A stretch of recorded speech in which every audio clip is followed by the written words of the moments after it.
Very good evening to all of you. दोस्तों सबका स्वागत है जनरल नॉलेज की क्लास नंबर 30 में। दोस्तों सक्सेस की 98 पे आपका स्वागत करते हैं और आज हम लेकर आए हैं टॉप 40 क्वेश्चन जो कि आपके जीके में ज्योग्राफी, हिस्ट्री, इकोनॉमिक्स और पॉलिटी से रिलेटेड ये सारे प्रश्न हैं।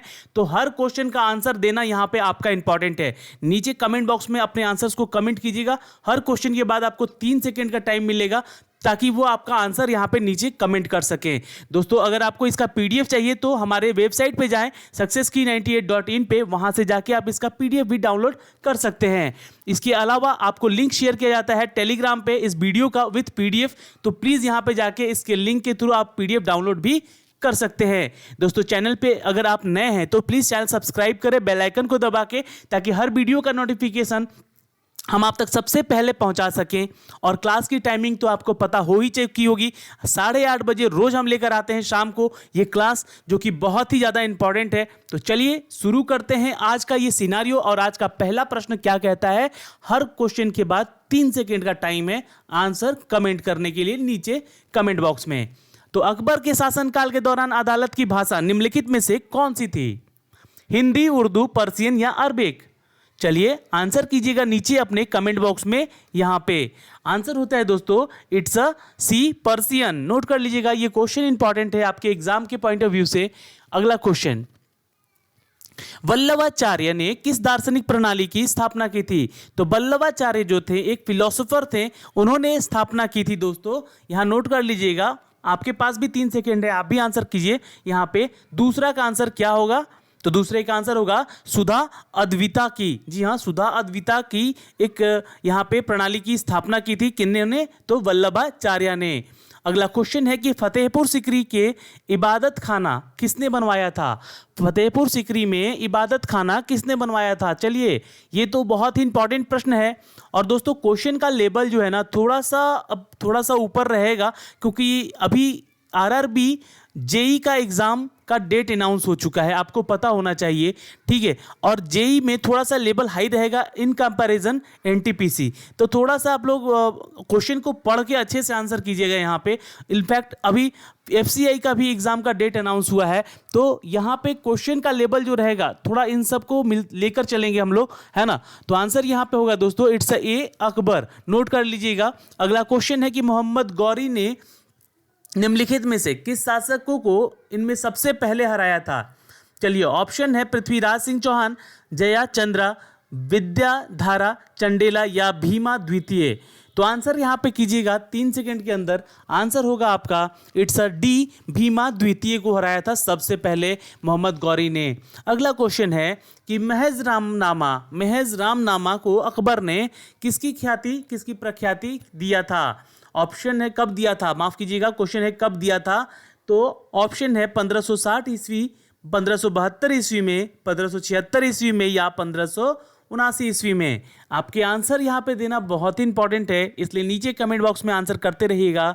और आंसर यहाँ पे आगे हर 3 सेकेंड पे निकल कर आएगा। यहाँ पे आंसर होगा 1579 ईस्वी में। जी हाँ, नोट कर लीजिएगा, महज रामनामा को अकबर ने 1579 ईस्वी में प्रख्याति किया था।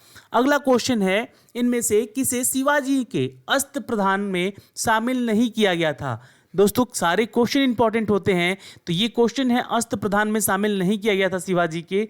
तो ऑप्शन है सुमंत, मजूमदार, वकियन नाविस या फिर वकील। तो ऑप्शन 4 है यहाँ पे, नीचे कमेंट बॉक्स में आपके आंसर होगा इट्स अ डी, वकील। जी हाँ, शिवाजी के अस्त प्रधान में शामिल नहीं किया गया था। ओके, अगला क्वेश्चन देखते हैं कि अकबर का जन्म किस स्थान पर हुआ था?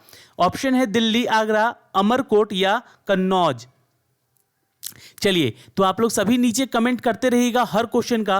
और आपको बता दें कि जो लोग नए जुड़ रहे हैं ना, प्लीज़ चैनल को कहीं ना कहीं, अगर नए देख रहे हैं आप लोग, ये क्यूज अटेंड कर रहे हैं आज, तो प्लीज़ सब्सक्राइब कर लीजिएगा। सब्सक्राइब करने के बाद बेल आइकन जरूर दबा लीजिएगा हर वीडियो के नोटिफिकेशन के लिए। आंसर होता है यहाँ पे सी, अमरकोट। नोट कर लीजिएगा, ये क्वेश्चन इंपॉर्टेंट है, आया हुआ है एग्जाम में आपके। अगला क्वेश्चन है कि हुमायूं नामा किसके द्वारा लिखा गया है? और ये एफसीआई में ही पूछा गया प्रश्न है, इनफैक्ट एसएससी में भी भी पूछा गया था। तो ये क्वेश्चन बनता है इंपॉर्टेंट अभी यहाँ पे आपके लिए। आरआरबी जेई का जितना भी पैटर्न है सारा एसएससी का ही पैटर्न पे क्वेश्चन पूछेगा दोस्तों, इसलिए आपको वो सारे क्वेश्चन भी मिलेंगे यहाँ पे जो कि पिछले ईयर्स में पूछे गए हैं। ठीक है, तो हुमायूं नामा किसके द्वारा लिखे गए हैं? तो ये गुलबदन बेगम के द्वारा लिखा गया था, जो कि इनकी इकलौती बहन हुआ करती थी।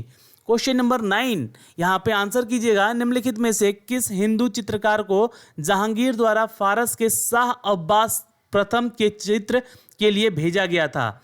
तो ऑप्शन है बासवान, विशन दास, दशरथ या मनोहर। तो आंसर यहाँ पे होगा दोस्तों 9th का बी, विशन दास को भेजा गया था। ठीक है, चलिए क्वेश्चन नंबर 10 देखिएगा, सप्तगंगा सिद्धांत किसने प्रतिपादित किया था? आंसर यहाँ पे बहुत ही सोच समझ के कीजिएगा। क्वेश्चन नंबर 10 गलती क्वेश्चन ज़्यादा मत कीजिए आप लोग, यहाँ पे आंसर को सोच समझ के आंसर कीजिए और लास्ट में जरूर बताइएगा हमें कि आउट ऑफ 40 आपने कितने आंसर करेक्ट किए हैं। ठीक है, तो सप्तगंगा सिद्धांत किसने प्रतिपादित किया था दोस्तों? तो नोट कर लीजिएगा, इट्स सी, कौटिल्य ने। ओके, अगला क्वेश्चन देखते हैं, हिमाचल प्रदेश का कौन सा जिला चीन की सीमा को छूता है? तो सिरमौर, चंबा, कुल्लू या किन्नौर। तो देखिए अब हम आ चुके हैं ज्योग्राफी के सेक्शन में। तो ज्योग्राफी के क्वेश्चन हैं, थोड़ा सा संभल के दीजिएगा, क्वेश्चन यहीं पे बहुत सारे स्टूडेंट गलत करके आते हैं। तो हिमाचल प्रदेश का कौन सा जिला चीन की सीमा को छूता है? तो वो है दोस्तों किन्नौर। ओके, नोट कर लीजिएगा, ये क्वेश्चन आ चुका है एग्जाम में। भारतीय मानक समय ग्रीनविच मीन टाइम से कितना आगे है? भारतीय मानक समय ग्रीनविच मीन टाइम से कितना आगे है? तो इसका आंसर तो मुझे लगता है कि सभी को पता होगा, है ना। आंसर यहाँ पे कमेंट कीजिएगा आप लोग, इट्स ए 5.5 घंटे। ओके, अगला क्वेश्चन देखते हैं, क्वेश्चन नंबर 13, किस तारीख को भारत का सबसे छोटा दिन होता है? चलिए ये भी क्वेश्चन इंपॉर्टेंट है, ज्योग्राफी से है ये क्वेश्चन। आंसर होता है दोस्तों इट्स ए दिसंबर 21 को। जी हाँ, 21 दिसंबर को सबसे छोटा दिन होता है। और आप लोग नीचे एक कमेंट कीजिएगा कि भारत में सबसे बड़ा दिन किस दिन होता है। ठीक है, नीचे उसका कमेंट जरूर कीजिएगा, ये आपका टास्क है आज का, तो नीचे जरूर कमेंट कर दीजिएगा वीडियो खत्म होने के बाद। ओके, कौन सा राष्ट्र पाक जलडमरू से जुड़े हुए हैं? पाक जलडमरू, देखिए पाक जलडमरू अगर लिख दे तो इसका ये मत समझना कि पाकिस्तान से, है ना। यहाँ पे ये जो कनेक्शन है ये है भारत और श्रीलंका के बीच ये जलडमरू है। ठीक है, तो इसके बारे में भी मैंने एक क्वेश्चन बताया था। ठीक है, तो ये ज्योग्राफी का क्वेश्चन बहुत इंपॉर्टेंट बनता है यहाँ पे। भारत और श्रीलंका के जोड़ती है कौन? तो राष्ट्र पाक जलडमरू। अगला क्वेश्चन, निम्नलिखित में से कौन सा राज्य म्यांमार के साथ सीमा साझा नहीं करता है? क्वेश्चन इंपॉर्टेंट है, आंसर कीजिएगा। 3 सेकंड का टाइम दे रहा हूं मैं आपको यहाँ पे। और कोई भी स्टूडेंट देखिए प्लीज़ यहाँ पे मैं आपको बोल दे रहा हूँ कि बीच में क्यूज मत छोड़िएगा, क्योंकि ये बहुत सारे इंपॉर्टेंट क्वेश्चन है अभी आने वाले आगे। 15वां क्वेश्चन अभी चल रहा है, बहुत सारे स्टूडेंट का क्वेश्चन आंसर यहाँ पे सही भी हो रहा होगा, गलत भी हो रहा होगा, पर क्वेश्चन सही करने की कोशिश कीजिए। 3-3 सेकंड का टाइम दे रहा हूँ मैं हर क्वेश्चन पे। आंसर है यहाँ पे इट्स ए असम। जी हाँ, इनमें से कौन सा राज्य म्यांमार की सीमा साझा नहीं करता है? ठीक है, नहीं बोला जा रहा है, ध्यान दीजिएगा। तो Assam is right answer, Assam नहीं साझा करता है म्यांमार के साथ। पश्चिम बंगाल कितने देशों के साथ सीमा साझा करता है? थोड़ा यहाँ पे आप लोग ध्यान से आंसर कीजिएगा, ये क्वेश्चन इंपॉर्टेंट है दोस्तों। पश्चिम बंगाल, देखिए ये क्वेश्चन मैं आपसे अभी बहुत बार पूछूंगा, क्योंकि पश्चिम बंगाल का जो सीमा है ये कहाँ कहाँ जुड़ता है ये आपको बताना है, और उनका नाम भी बताना है नीचे कमेंट करके। चलिए फटाफट आंसर कीजिएगा दोस्तों नीचे कमेंट बॉक्स में, और जो भी लोग जुड़ रहे हैं ना प्लीज चैनल को सब्सक्राइब करें। चलिए फटाफट, चलिए आंसर कीजिएगा दोस्तों। यहाँ पे आप लोग नीचे कमेंट बॉक्स में कितने देशों को साथ सीमा साझा करता है पश्चिम बंगाल अपना भारत का? चलिए आंसर होता है दोस्तों इट्स सी, नोट कर लीजिएगा, ये 3 देशों को जोड़ता है दोस्तों। नीचे कमेंट बॉक्स में कमेंट कीजिएगा आप लोग। ओके, चलिए अगला क्वेश्चन देखते हैं। क्वेश्चन नंबर है आपका 17, राज्य का सही युग्म और सही राजधानी, इसकी राजधानी है कि नहीं इसमें? तो नागालैंड का बताया गया है शिलोंग, झारखंड का रांची, उत्तराखंड का नैनीताल और छत्तीसगढ़ का बिलासपुर। तो देखिए इसमें सही युग्म और इसकी राजधानी, देखिए इसमें क्या है आंसर यहाँ पे इट्स अ बी। जी हाँ, ये सिर्फ और सिर्फ यहाँ पे जो सही है वो है झारखंड के बारे में। ठीक है, बाकी सभी का यहाँ पे गलत है। छत्तीसगढ़ का रायपुर होगा और नागालैंड का कोहिमा होगा। ठीक है, उत्तराखंड का देहरादून होगा। ओके, याद रखिएगा। क्वेश्चन नंबर 18, निम्नलिखित में से कौन सा राज्य 7 बहनों का सदस्य है? तो देखो, जो हमारा पूर्वी जो भारत है, पूर्वी क्षेत्र का भारत, ये जो है, ये एरिया, ये पूर्वी क्षेत्र जितना भी है, ये पोर्शन, ये कहलाती है 7 बहनों की राज्य। इनमें से कौन सा राज्य सदस्य है, इसमें पूछ रहा है। तो आंसर कीजिएगा त्रिपुरा। जी हाँ, नोट कर लीजिएगा, Tripura is the right answer. Okay, चलिए अगला क्वेश्चन देखते हैं दोस्तों। अंडमान और निकोबार द्वीप के में सैडल पीक कहाँ स्थित है? अंडमान और निकोबार द्वीप समूह में सैडल पीक कहाँ स्थित है? तो आंसर कीजिएगा, इट्स अ डी, उत्तरी अंडमान में। ओके, ये क्वेश्चन इंपॉर्टेंट होता है आपके एग्जाम के पॉइंट ऑफ व्यू से। अगला क्वेश्चन है 20 कि भारत और पाकिस्तान के बीच गुजरात तट से दूर विवादित एक तटीय क्षेत्र का नाम क्या है? देखिए, गुजरात और भारत और पाकिस्तान के बीच में जो, देखिए जो पोर्शन है, मैं बता देना चाहता हूँ आपको फिगर से थोड़ा, ठीक है, ये है अपना गुजरात, ठीक है, ये अपना गुजरात है यहाँ पे, और ये पाकिस्तान का बॉर्डर भी टच करता है, और यहाँ पे एक विवादित तटीय क्षेत्र है, उसका नाम बताना है। आंसर कीजिएगा, it's a B, Sir Creek. नोट कर लीजिएगा, क्या है? Sir creek. अगला क्वेश्चन देखते हैं, क्वेश्चन नंबर 21। आप भी आंसर कीजिए। देखिए, क्वेश्चन के सारे सिनारियो को आप लोग देखिए, लेवल थोड़ा सा हाई जा रहा है, तो आप लोग आंसर भी सही करना चाहिए यहाँ पे, ठीक है। 40 में से एटलीस्ट मतलब यहाँ पे 30, 28 ऐसे क्वेश्चन भी कम से कम सही होने चाहिए आज। निम्नलिखित राज्यों में से भारत के कौन सा राज्य है जो कि न्यूनतम जन्म दर है यहाँ पे? ठीक है, बर्थ रेट बहुत कम है यहाँ का। आंसर है दोस्तों, इट्स ए, केरल। जी हाँ, केरल में जो आपका बर्थ रेट है वो बहुत ही कम है। अगला क्वेश्चन है कि किस संस्था को विश्व बैंक की सॉफ्ट लोन विंडो के रूप में जाना जाता है? तो अब हमारा जो क्वेश्चन आ रहा है, ये आ रहा है दोस्तों इकोनॉमिक्स से थोड़ा टच हो रहा है, इसलिए आप लोग क्वेश्चन यहाँ पे ध्यान से देखिएगा कि किस संस्था को विश्व बैंक की सॉफ्ट लोन विंडो के रूप में जाना जाता है। चलिए, आंसर होगा यहाँ पे इट्स अ बी। नोट कर लीजिएगा, IDA। ओके, अगला क्वेश्चन देखें, क्वेश्चन नंबर 23। किस संस्थान को दक्षिणी भारत का मैनचेस्टर कहा जाता है? दक्षिणी भारत का मैनचेस्टर कहा जाता है इसको। आंसर कीजिएगा यहाँ पे, इट्स ए, कोहिम्बटूर। नोट कर लीजिएगा, कोहिम्बटूर है, ये ट होगा यहाँ पे, ठीक है। ये जो कौन से स्टेट में है दोस्तों? कोहिम्बटूर। तो कोहिम्बटूर है तमिलनाडु में, याद रखिएगा। और ये भारत का मैनचेस्टर भी कहा जाता है शहर। अगला क्वेश्चन, जो किस राज्य की सरकार ने बागान कंपनियों पर कृषि आयकर को समाप्त कर दिया है? चलिए, ये क्वेश्चन इंपॉर्टेंट बनता है यहाँ से, तो आंसर आपका आना भी इंपॉर्टेंट होगा। मैं देख रहा हूँ सभी के क्वेश्चन, मैं यहाँ पे देखता रहता हूँ क्यूज के दौरान, ठीक है, कितने लोग सही कर रहे हैं, तो इसलिए प्लीज़ थोड़ा सा आंसर आप लोग समझ के दीजिएगा। किस राज्य सरकार ने बागान कंपनियों पर कृषि आयकर को समाप्त कर दिया है? तो आंसर होता है दोस्तों, it's a, Karnataka. Okay, note कर लीजिएगा दोस्तों। अगला क्वेश्चन नंबर है 25 कि कर यानी कि जो टैक्स होता है, कर के आधार की राशि में वृद्धि के रूप में कर वृद्धि की दर को क्या कहा जाता है? तो यहाँ पे कहा जाता है दोस्तों, इट्स अ बी, गतिशील कर। इसको प्रोग्रेसिव टैक्स कहते हैं। The rate of the tax increase as the amount of the tax base increases is called progressive tax. Okay, चलिए अगला क्वेश्चन देखें 26। चलिए आंसर कीजिएगा फटाफट इसका। अब क्वेश्चन थोड़ा सा इकोनॉमिक्स में है, तो लेवल थोड़ा सा अच्छा है। डंपिंग वर्ड जो है, इसका अर्थ क्या है? डंपिंग। चलिए, ये बैंकिंग वाले स्टूडेंट भी हैं, उनके लिए अच्छा क्वेश्चन है ये सब, क्योंकि ये क्वेश्चन पूछे जाते हैं बैंकिंग्स में भी, ठीक है। तो आंसर यहाँ पे कीजिएगा दोस्तों, इट्स अ बी, सीमांत लागत से कम कीमत पर कॉमोडिटी के विदेशी बाजार में बिक्री करना कहलाता है डंपिंग। यानी कि sale in foreign market of the commodity at price below marginal cost. Okay, is called dumping. Question number 27 है कि जो ब्रिक्स सम्मेलन है, समूह है, जो ब्रिक्स समूह है, ग्रुप है जो, उसमें कौन सा देश है इसमें से 4 में से कि सदस्य नहीं है? तो क्वेश्चन का सिनारियो जरूर थोड़ा समझिएगा, नहीं पूछ ले तो यहाँ पे आंसर थोड़ा सोच समझ के आपको देना होता है। आंसर है दोस्तों, इट्स अ डी, इंडोनेशिया। ठीक है, इनके नाम में ही सारे देश का नाम छिपा हुआ है। ब्राज़ील, रसिया, चाइना, इंडिया, ठीक है, साउथ अफ्रीका, और ये इंडोनेशिया इसमें नहीं है। ठीक है, ओके, अगला क्वेश्चन है 28। भारतीय रिजर्व बैंक का लेखा वर्ष कौन सा होता है? लेखा वर्ष यहाँ पे मंथ पूछा जा रहा है, हर साल का एक लेखा जोखा उसमें तय किया जाता है, तो वो है दोस्तों जुलाई से जून का। ठीक है, जुलाई से जून का इनका वर्ष जो है लेखा वर्ष माना जाता है। ओके, क्वेश्चन नंबर 29 का आंसर कीजिएगा। Money market is a market for which?